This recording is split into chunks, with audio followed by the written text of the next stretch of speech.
Good morning. It's Monday, March 31st, and there's some decent news coming out of the Middle East. Hamas has accepted a new hostage deal, and Israel has countered with a demand for more captives to be released. Stop piddling around. So this is what happens in this deal. One side is okay with a piece of the action, and another side demands a little bit more. So at least 5 hostages held by Hamas, including New Jersey native Eden Alexander, could be freed under this new ceasefire proposal. That's what the officials said on Saturday, as tens of thousands of protesters flooded Israeli streets demanding the release of all captives. We keep on demanding that release, but it's not going to happen. Anyhow, the terror group agreed to release 5 hostages who were kidnapped on October 7th of 2023. That's a long time ago right now. And they're doing this in exchange for a 50-day ceasefire over the Eid al-Fitr holiday and continuing through Passover.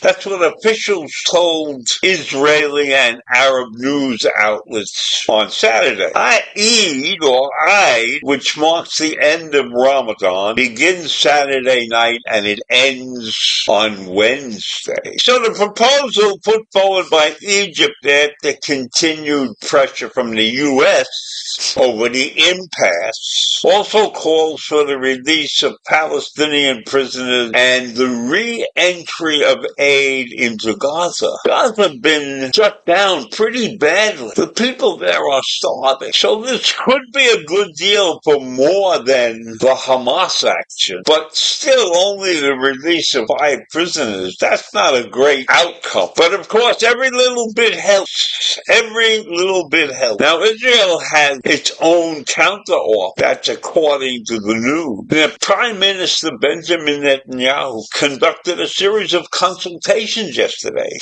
following a proposal received from the mediator. That's a statement from his office. But they didn't give any particulars about what the facts were given. But in any event, whatever that was offered, Israel did counter. Israel gave a counter proposal to the mediator in full coordination with the United States. So the U.S. is in the middle of this thing, this horrible attack continuation. But the details of the counteroffer are unclear. But the Israeli newspaper, Haman, reports that Tel Aviv is insisting on the terms of a deal brokered by the U.S. Special Envoy Steve Witkoff, which calls for up to 12 hostages be released. And Hamas previously rejected that proposal. So this ongoing war and this diddling around with hostages and no hostages and yes, we're going to give you 5 or we'll give you 10 is ridiculous. Isn't there a better way? Can't we put enough pressure on Hamas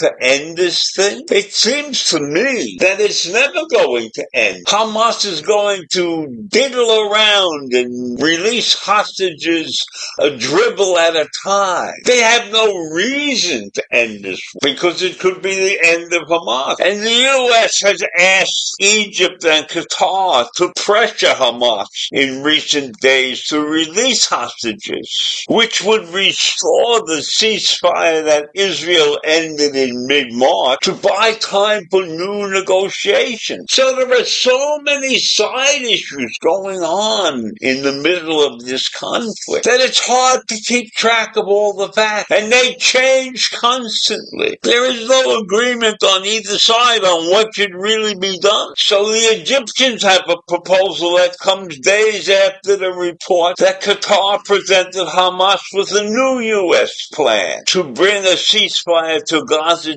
with the release of the 21-year-old Eden Alexander, the last living American hostage. And Hamas still holds 59 captives, 24 of whom are still believed to be alive. So if you've got 59 hostages, this could drag on for years if you give them 4 here and 3 there. There has to be a better way. I am not in any position to tell you what the better way would be. I would like to see a mass slaughter, perhaps, but that won't happen. That would be considered inhumane if something terrible was released on Hamas. So the terror group agreed with the Egyptian proposal to rein in growing anti-Hamas protests in Gaza. So people are having anti-Hamas protests, and Hamas seems to be listening to those protests. But I don't believe it's going to be a long-term thing. And I think Hamas wants to take the holiday off. It's a big holiday for their religious instinct. So no matter what's going on there, we're never getting 100% clean picture of where the possible end could come. And in my mind, there's only one word for this. It's a Yiddish word called shanda. This whole situation is a disgrace to humanity. It's a disgrace to the countries involved in this deal. But Hamas continues tormenting hostage victims and their families. And they continue to show these videos of a hostage, 36-year Elkanah Bahat, begging to be released and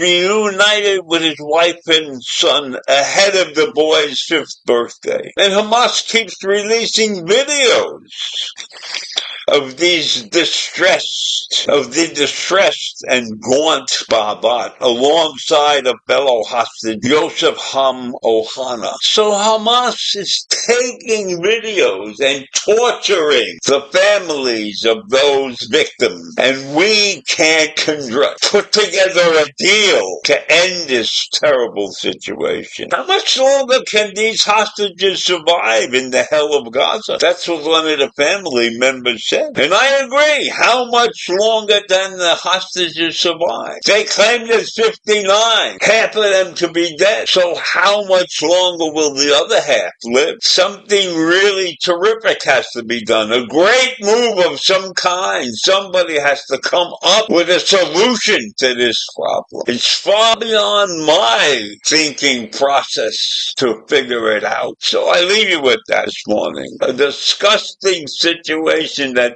has no end in sight. Have a great day if you can. Bye.